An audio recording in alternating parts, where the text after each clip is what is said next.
Good afternoon, students. Hope you all completed your morning assignment. So, morning we discussed about the preparation properties and uses of carbon monoxide, carbon dioxide, and silicon tetrachloride. Now we are going to see in detail about silicones, which is in page number 46, 47, and 48, along with silicates. First, we'll see what are silicones. So, these silicones or polysiloxanes. These silicones or polysiloxanes are organosilicone polymers with a general empirical formula. So, general empirical formula of them is what? R2SiO. Since their empirical formula is similar to that of ketone, so ketone formula is R2CO. So, the only difference is carbon and this silicone here. Remaining part, they are same as that of the ketone, so they are named as silicones. So ketone and silicones, they are named as same as ketones. These silicones may be linear or cross-linked. They can be linear or they may be branched. Because of their very high thermal stability, they are called as high temperature polymers. Since they are resistant to heat, to withstand high temperatures, they are high temperature polymers. Next is preparation. So they are generally prepared by hydrolysis of dialkyl dichlorosilanes. So alkyl group means what? Generally alkyl group in chemistry we write it as R. So R group could be any like aliphatic compound. Diaryl means what? It could be any aromatic compound. For example, benzene ring it could be. So R could be an aliphatic or aromatic here. Next is if it is an dialkyl, then it is R2SiCl2. Diaryl dichlorosilane means Ar2. Ar2 means any aromatic group, SiCl2, which are prepared by passing vapors of RCl. R again here it is an alkyl group, or ArCl over silicon at 570 Kelvin with copper as a catalyst. So if you do so, you get the product as Si, and in all these sides you will get this 4 sides here, Cl, Cl, R and R. So this is how your product will look like. Next is the hydrolysis. Moving on to hydrolysis. So when you add water, hydrolysis means addition of water.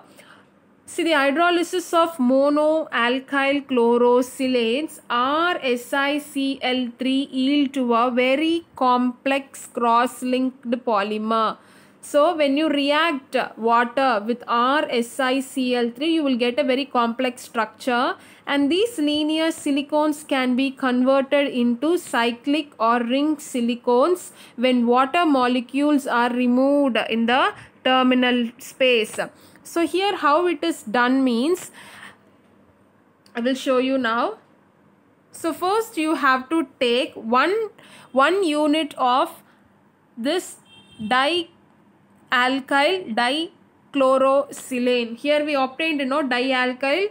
This is dialkyl dichlorosilane. When you react this with water, this chlorine group will be replaced by OH, which we call it as dialkyl dihydroxysilane. So this Cl group will be replaced by OH, then we call it as dialkyl dihydroxysilane. Now here we are going to take that in 2 times.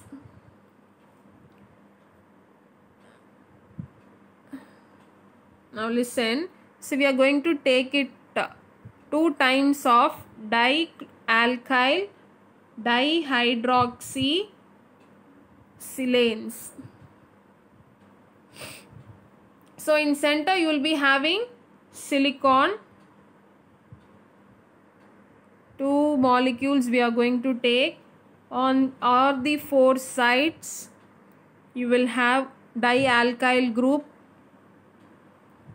and here you will have OH, that is dihydroxy group. Now what happens is water molecules will be removed from the terminal part, which means this OH and this OH, H and OH will be removed. If this gets removed, you will get a linear polymer. So again, when you take this, how the structure will be now? The structure will be like, you will get like Si,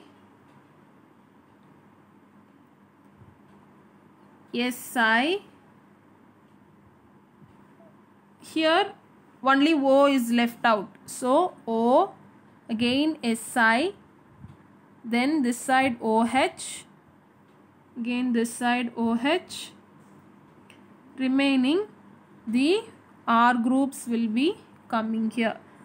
This is one of the linear polymers. Again, if you add one more part, you will get again the branch will extend further and further. So this is how you will prepare the linear chain, and same way you can prepare the branched chain also. Is it clear, children? So this is how your branched chain will look like, and this is like ring, okay, ring or cyclic you can say.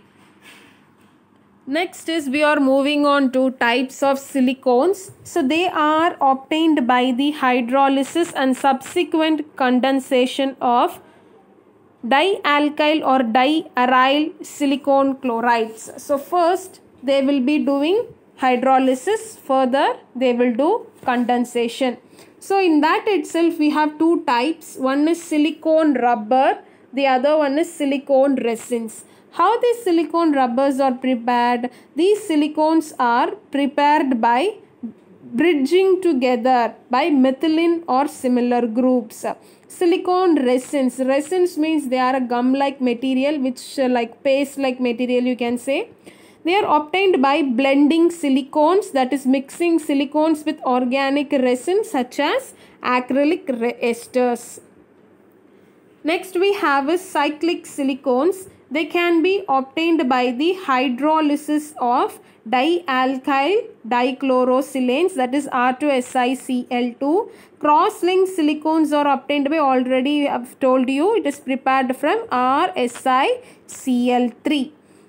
Next is their properties. So the extent of cross-linking and nature of alkyl group determine the nature of polymer, which means whether it is a good quality or a good bad quality depends upon the nature of the alkyl group. Next is second point, the range from oily liquids to rubber-like solids. So in the lower temperature they will be oily in nature, in higher temperature they will be in rubber-like solids. All silicones are water repellent, they don't react with water. Okay, all these silicones, they don't react with water, that is they are hydrophobic you can say. These properties, third point, this property arises due to the presence of this organic side groups that surrounds the silicone, which makes the molecule look like an alkane. They are also thermal and electrical insulators. They are very bad conductors of electricity and they don't conduct heat also. Next point, chemically they are inert. So they are very less reactive, they don't react very quickly.